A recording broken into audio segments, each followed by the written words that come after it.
Ask the Messenger's TV show is a TV show that educates, informs, and entertains our viewers on public health issues such as mental illness, suicide, addiction, illness and disease, COVID-19 relief, crime, domestic violence, homelessness, human trafficking, employment opportunities, healthcare, and more.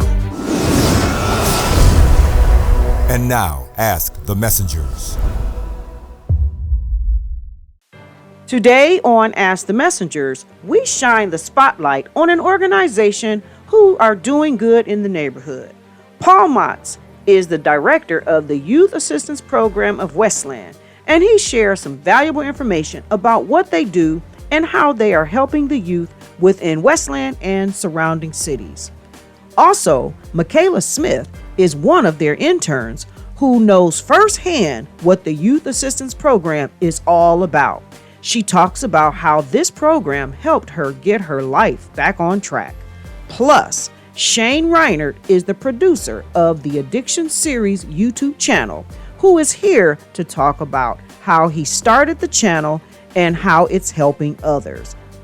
But first, this week is National Public Health Week. Ask the Messengers begins now.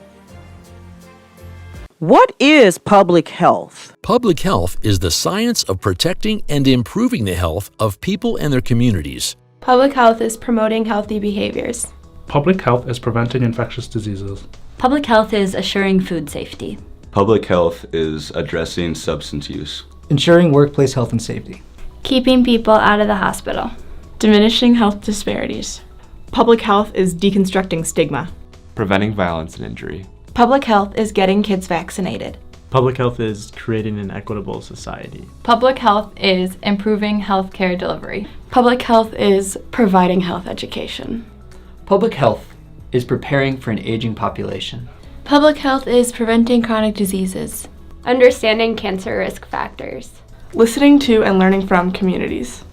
Public health is making the healthy choice the easy choice. What does public health mean to you? Public health to me means that it's community-led and community-driven. To me, it means interdisciplinary collaboration. To me, it means equity over equality. I think at the end of the day, as public health professionals, we are in the business of serving people. Public health is the hope for equity, justice, and inclusion. To me, it's evidence-based empathy and action. Equal access to healthcare regardless of your location in this world, regardless of your race, regardless of your religion, regardless of the person you choose to love, and regardless of your socioeconomic status. It means taking a step back and seeing where there are inequities, gaps, and injustices within our healthcare system. Public health is making a difference. Public health is making a difference. Public health is making a difference. Thank you, public health. Thank you, public health. Thank you, public health.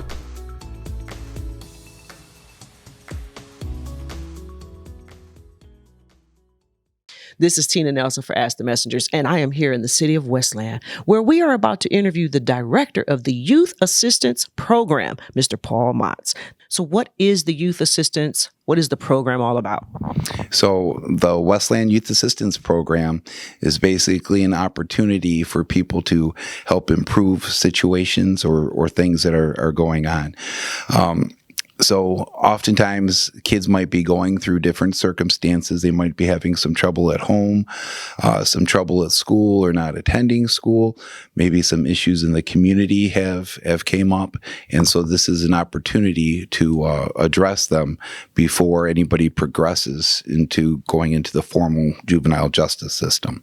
So we're part of juvenile justice, but we're prevention, intervention, and diversion. Are these court-ordered? Are they volunteer? How do they come to you? So that's a really good question, Miss Nelson. So really there's about 5 different ways, I think. So police departments. So our City of Westland's police department refers kids to give them an opportunity. The juvenile court refers kids. We get lots of referrals from our Wayne Westland Community School District as well as other local school districts. Sometimes some other entities or counseling agencies might think that our service could be benefit to some people they're serving, so they might refer people then. And then the ones I like the best are families themselves that are trying to be proactive and trying to improve a situation before it gets worse.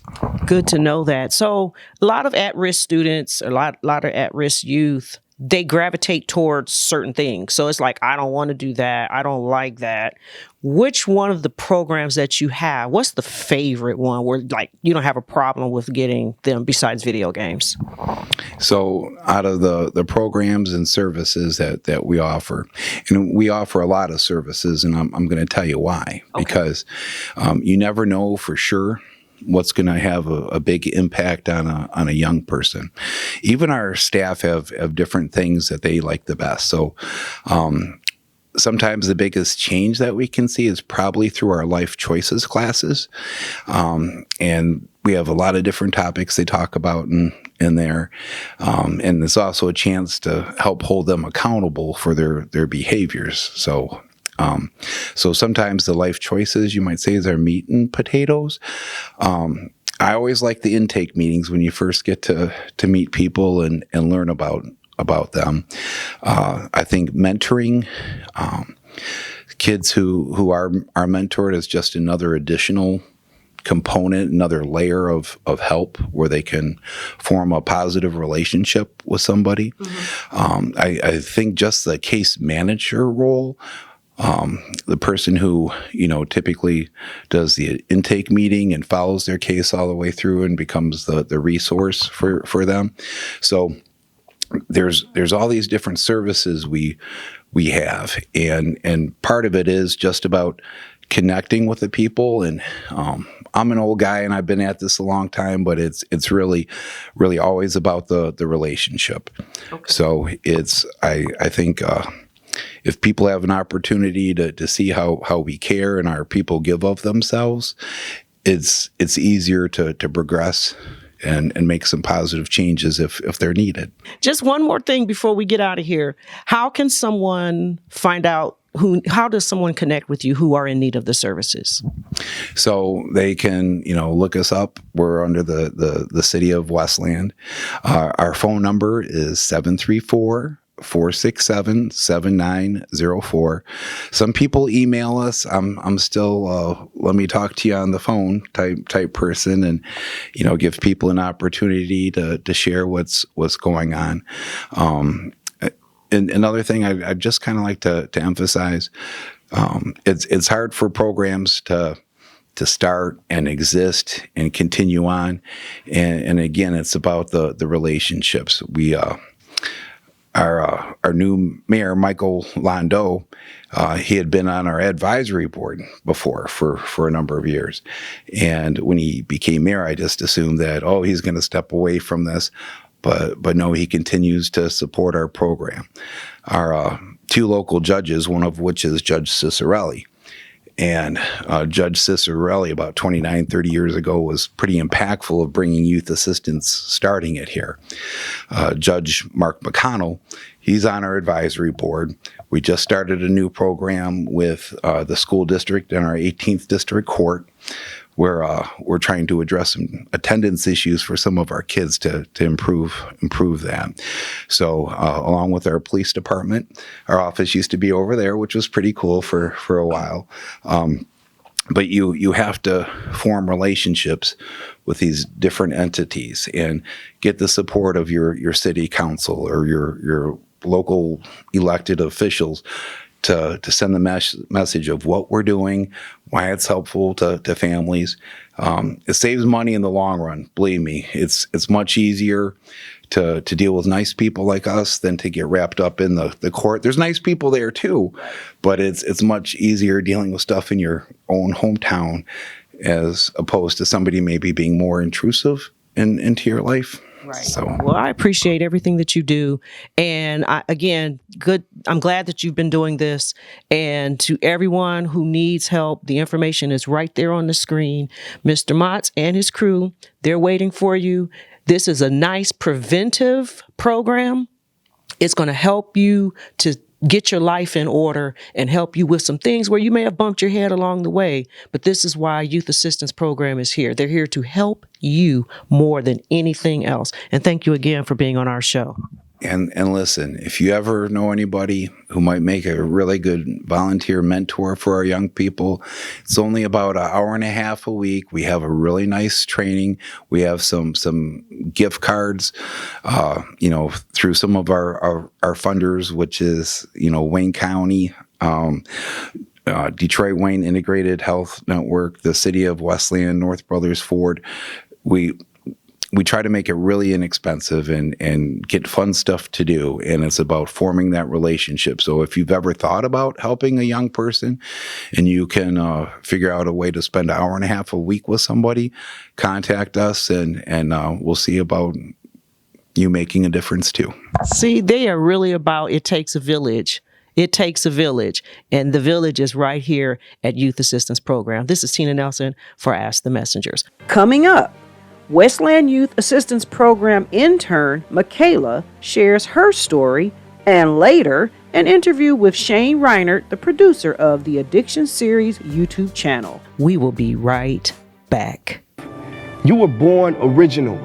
Don't you dare die a copy. You were born to stand out. Stop trying to fit in. Popularity does not mean quality. All right. Hello, my name is Mykala. I was in the Youth Assistance Program back in 2016. I was referred by the Westland Police Station due to shoplifting with a friend.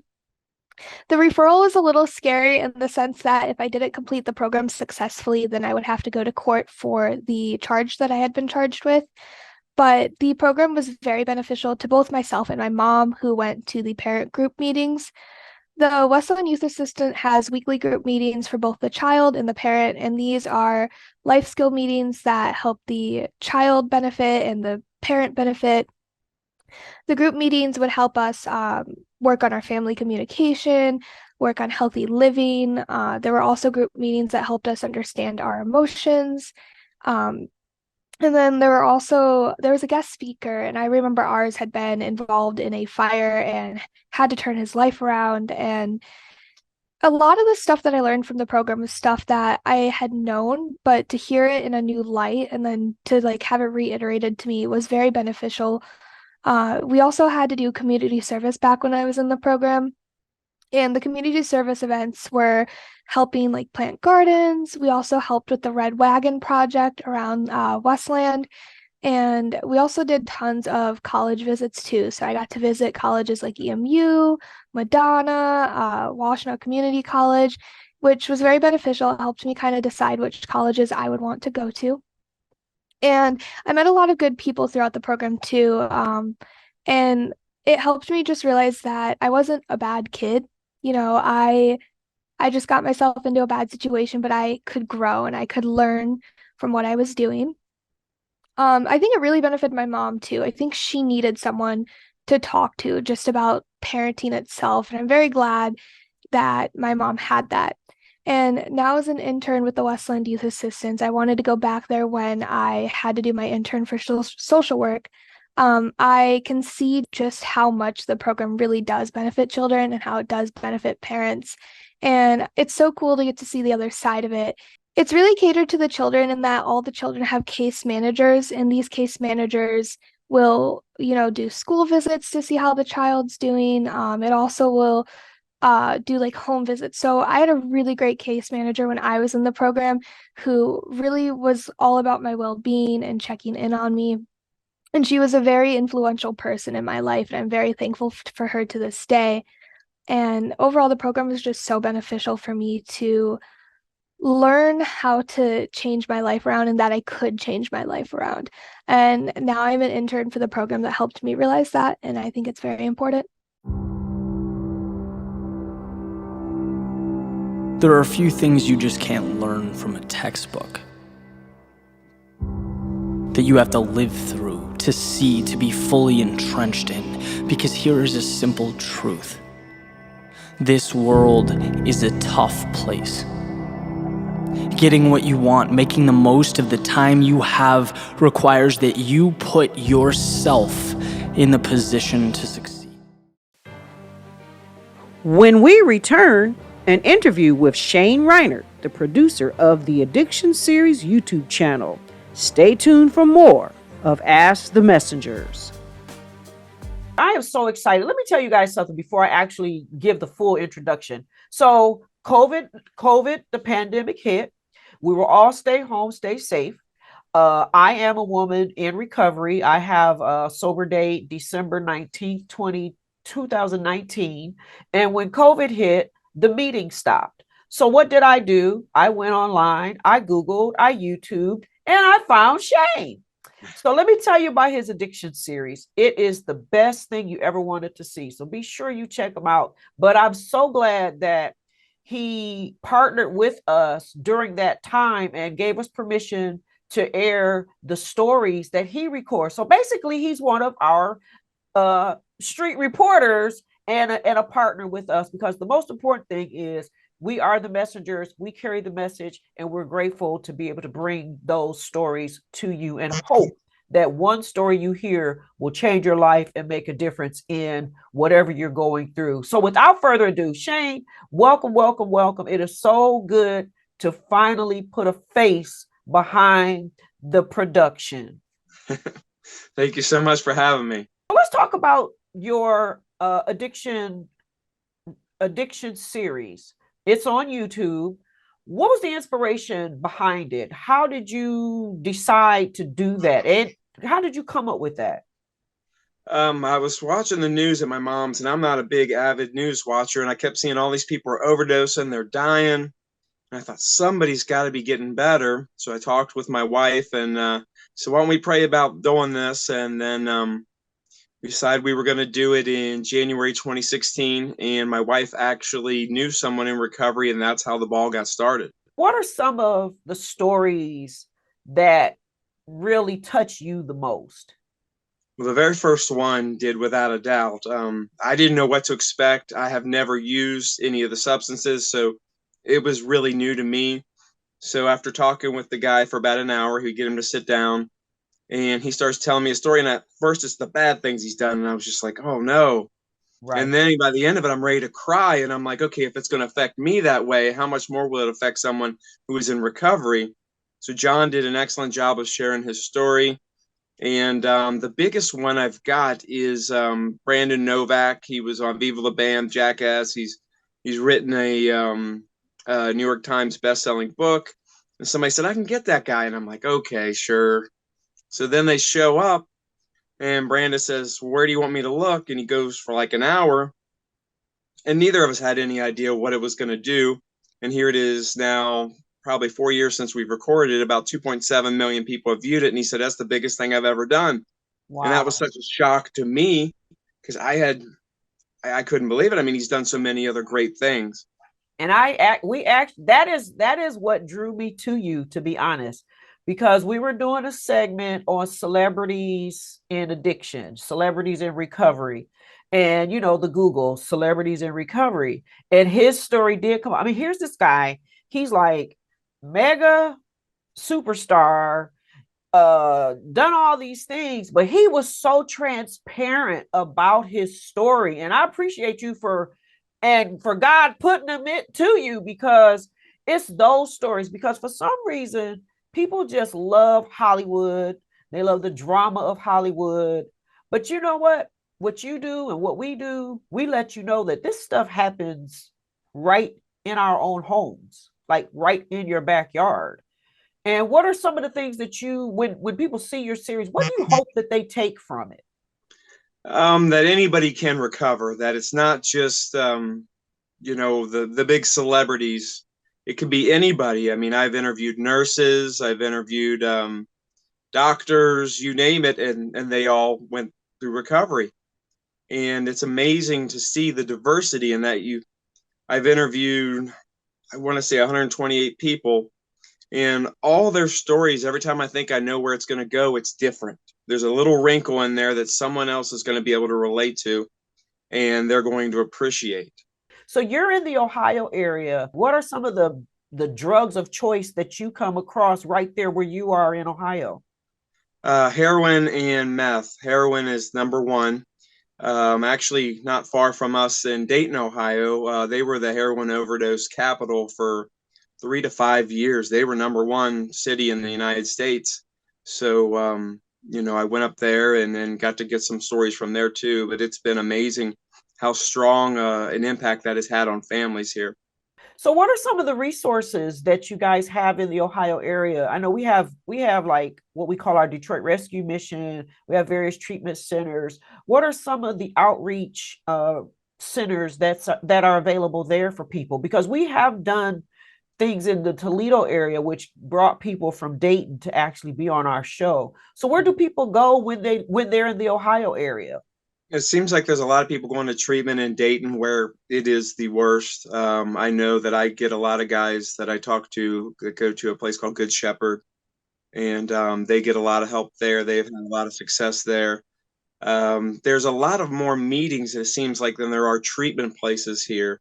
So it seems like there's so many in Cincinnati that it's almost like it's whoever you're most comfortable with. They do MAT here. There's a lot of wonderful opportunities and experiences, whether you're looking for an NA meeting, an AA meeting, a Celebrate Recovery. And I think they're starting to do a better job in the area working with law enforcement, where it's almost like a mental health opportunity there, where it's not just they're trying to enforce the law so much. Well, I really appreciate what you do. The Addiction Series is on YouTube. Google it. There are a wealth of wonderful recovery stories there. Recovery is possible. Absolutely. I've seen some lives changed that you would never think could have been changed. Well, that concludes this week's episode of Ask the Messengers. We also invite you to follow us on Facebook, Instagram, Twitter, and to subscribe to our YouTube channel. If you would like to help support our show, please feel free to make a donation of any kind by visiting our show website, www.askthemessengers.org. If you prefer to mail donations, please make check or money order payable to Ask the Messengers TV show and send it to 18400 Schaefer Highway, Detroit, Michigan 48235.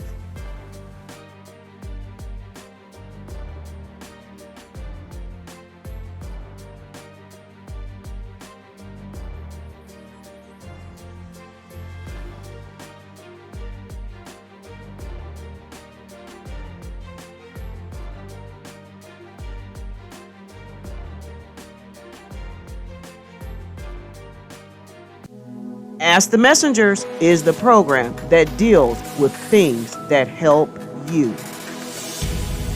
Thank you for watching.